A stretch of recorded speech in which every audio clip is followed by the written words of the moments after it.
Welcome again to Joe Stunner Boxing. Let's talk about Eddie Hearn and Frank Warren because there was a seconds out interview with Eddie Hearn and he was asked about the little confrontation after the Magnificent Seven show between Frank Warren and Adam Catterall of Talksport.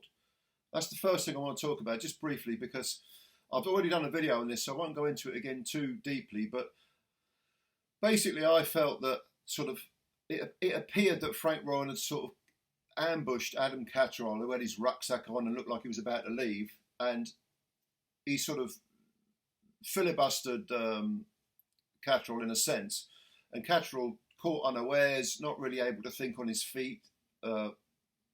It seemed like, certainly the things Warren was saying to him, he was leaving loads of opportunities for Catterall to sort of verbally counterpunch, but Catterall didn't do it because he just hadn't thought about, I'm going to have a debate with Frank Warren. It wasn't like he'd mentally prepared himself. It wasn't like he'd, got himself, got his facts straight in his head. And also Warren was jumping from issue to issue and,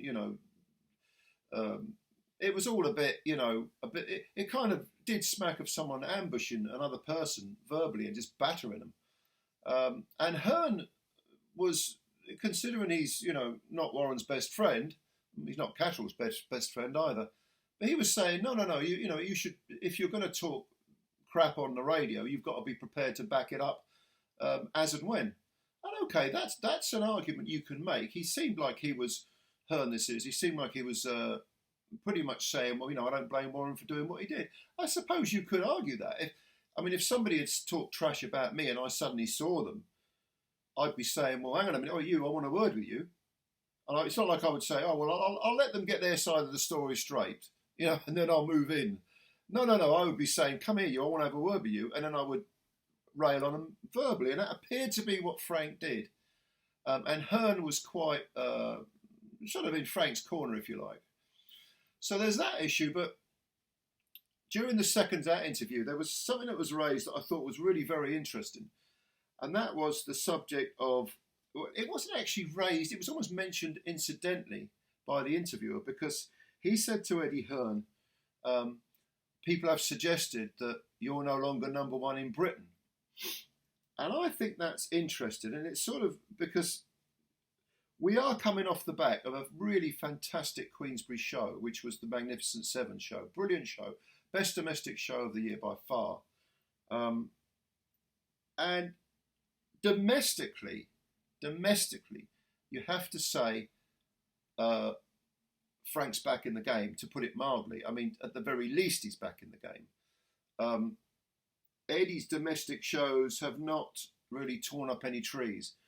I like those next gen shows. I think they're pretty decent. But if you compare the domestic output that he's put out, I mean, going way back, to when he started with DAZN, if you compare his output domestically, Eddie Hearn and Matchroom, to when they were at Sky, I mean, it's chalk and cheese. It's night and day. I think the quality of the domestic shows when he was with Sky it's fantastic shows. I went to a load of them. I actually went to them. And, there was great atmosphere and it was always very professionally run. It's not like you were, sitting around ages waiting for a fight to start or, they were really great, some really great shows domestically. But since Hearn has gone to DAZN full-time, because don't forget he was with DAZN for about a year or two before his contract with Sky ran out, he's concentrated on the international scene. Now, I think it's a very, very realistic thing to say that Frank is number one domestically. You can make that argument. You make a very convincing argument for that. But when it comes to international consistency, even though Warren has had, the big circus act with Ngannou and Fury, and even though he still promotes Fury, so, the figures haven't been good for any international shows, worldwide shows, that Warren has been involved with. Whereas Hearn has consistently, you could say almost every other week, Matchroom are doing something somewhere, connected in some way to some international show that's on. Whether it's Mexico, the United States, possibly Australia. If you think back, they had their fingers in sort of Spanish and Italian boxing. They were doing a few shows over there. They haven't done those for quite a long time. But certainly in Mexico, Matchroom put on a lot of shows. So I think that internationally, Hearn would probably have to be ahead of Warren. Even though Warren has connections to Bob Arum and Top Rank, I don't think it's right to say, well, Frank's connected to, he's good friends with Arum, therefore he can sort of by proxy take any credit for what Top Rank do. It's a very different scenario. They co-promote Fury, and that's really about it. As far as Hearn is concerned, those Matchroom shows sometimes in far off places are very, very entertaining. So I definitely think that even though Warren appears to have, regained, or Queensberry appear to have regained their feet on the domestic scene, very much so. That sometimes it's quality, not quantity. And the Magnificent Seven show was so good that it kind of, it was a quantum leap for Queensberry and definitely put them back in the argument. If you look at the stable of fighters, Warren's got some good domestic level fighters. Internationally, though, I definitely think Eddie Hearn and Matchroom and DAZN are doing things far more impressively. It's the output alone. I know, again, having said, quality over quantity, but if you can get both, quality and quantity, you're laughing, aren't you? And I really think DAZN do that. Matchroom do that. DAZN also, one of the reasons, DAZN is the only subscription I have. I don't have Sky, I don't have TNT Sports, it's Stream Team all the way with them. With DAZN, it's different, because if you pay your £100 up front, it works out to be about £8.30, and every week there's nearly always something going on. It's either a Matchroom show, Golden Boy, and they have other sports as well. I'm not into other sports, but, if you like that sort of thing, you got your football and all sorts of other things, American football and things on there. But, no, I definitely think you can divide this into two categories, the domestic and the international, and I think in terms of the international, because Hearn has gone after the international market and has tried to, almost try and conquer the world or most of it, it's a real sort of empire building situation. I think he's neglected the domestic level, the domestic scene somewhat, and whereas Frank, internationally, not so great at all, but at the same time, domestically, he's rebuilt. And I think he's done it quite impressively. So the fact that they're now working sort of together on this, this December the 23rd thing, that's, having said all that, that's interesting because Frank, it was kind of a Queensberry gig, wasn't it? You saw the press conference and Hearn was sitting to the side almost.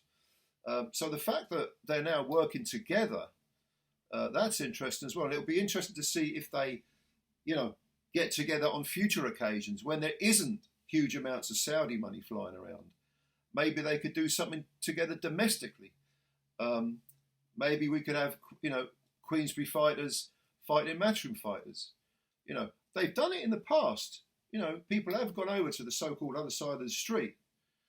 So I think the idea of Hearn and Warren working together domestically or internationally is a really interesting idea, and I hope it comes to fruition.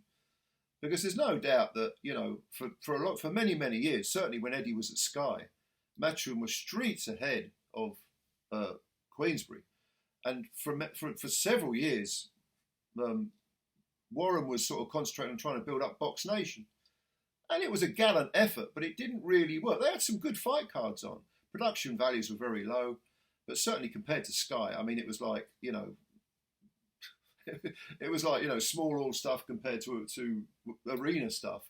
But Frank is, is he 70 now? You don't get where he is, and you don't get, into the Hall of Fame as a promoter without being mentally immensely tough. And Frank Warren has been bankrupted on a couple of times throughout his career, and he's always come back. So it doesn't really surprise me that we've seen a sort of slight resurrection of Frank Warren and Queensberry. It's always on the cards that could happen. I still, internationally, overall, I still make Eddie Hearn the favourite. The more popular, if you like.